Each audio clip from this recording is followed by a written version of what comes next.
Баршаңызға сәлем. Бүгін біз сендермен 3-ші сыныптың математиканың 117-ші сабағымен танысамыз.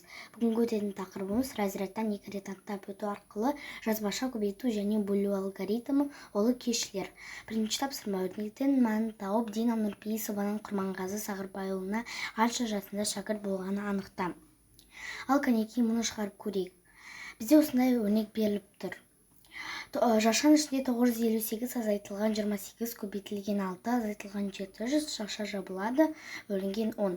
Бірінші 28-ге көбейтеміз 6-ны, тең болады 168. Сосын 958-ден азайтамыз 168-ді, тең болады 790. Енді 790-нан азайтамыз 700-ді, тең болады 90. 90 бөлінген 10 тең болады 9.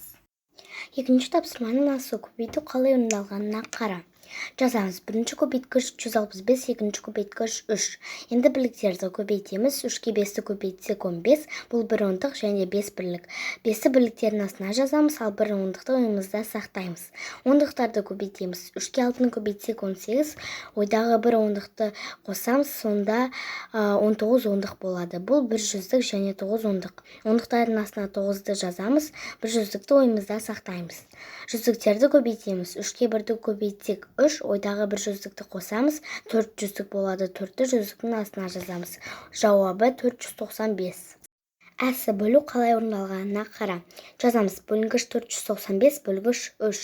Бірінші тоғымсыз бөлінгіш 3 жүздік. Бөлінгіде 3 цифр. Жүздіктер, ондықтар, бірліктер болады. Жүздіктерді бөлеміз. 4-ке бөлеміз 3-ті, тең болады 1. Қалдық 1 жүздік. Бір сан бөліндіге жазамыз. Қалдықты жүздіктердің астына жазамыз.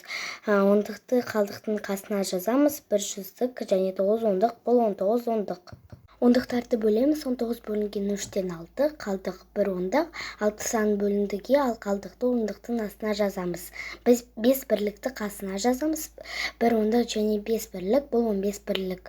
Бірліктерді бөлеміз. 15 бөлінген 3-тен 5 бөліндіге 5-ті жазамыз. Жауабы 165. Екінші тапсырманың б-сы мен в-сы баған түрінде орында. Баған түрінде орында дегеніміз бірліктің астына бірлік, ондықтың астына ондық, жүздің астына жүздік. Сендер мұны білесіңдер, сондықтан мен тек қана жауаптарын жаздым. Ал сендер тексеріп алыңдар.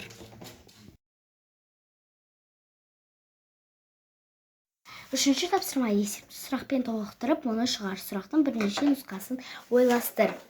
Мен құраған нұсқам осы. 8 адамнан 6 топ, 23 адамнан 5 топ. Барлығы неше адам?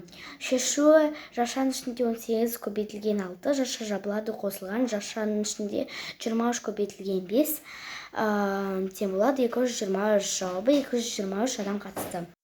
Төртінші тапсырма: есепті теңдеудің көмегімен шығар. Шағын автобуста 26 орын бар. Концертке баратын адамдар 3 шағын автобусқа тең бөлініп отырғызылды. Концертке неше адам барды? X концертке барған адамдардың саны. Менде осындай теңдеу шықты. X бөлінген 3-тен 26. X'ті табамыз. X'ті табу үшін 3-ке көбейтеміз 26-ны. X'тен 78 тексереміз. 78 бөлінген 3-тен 26, 26 тең 26. Бесінші тапсырма: кесте бойынша өрнек қарастыр және жаз, олардың мәнін тап. Бірінші өзінен шығарып көріңдер, сосын тексересіңдер. Шығарып болсаңдар, тексеріңдер. Алтыншы тапсырма: есепте тексеруді орында. Тексеруді қалай орындайтынын сендер білесіңдер, сондықтан мен тек қана жауаптарын жаздым. Жетінші тапсырма: амалдар таңбасының теңдіктер тура болатындай орналастыр. Жаша қоюға да болады. Бірінші өзінен шығарып көріңдер, сосын тексересіңдер. Орындап болсаңдар, тексеріңдер. Сабақ аяқталды, сау болыңыздар.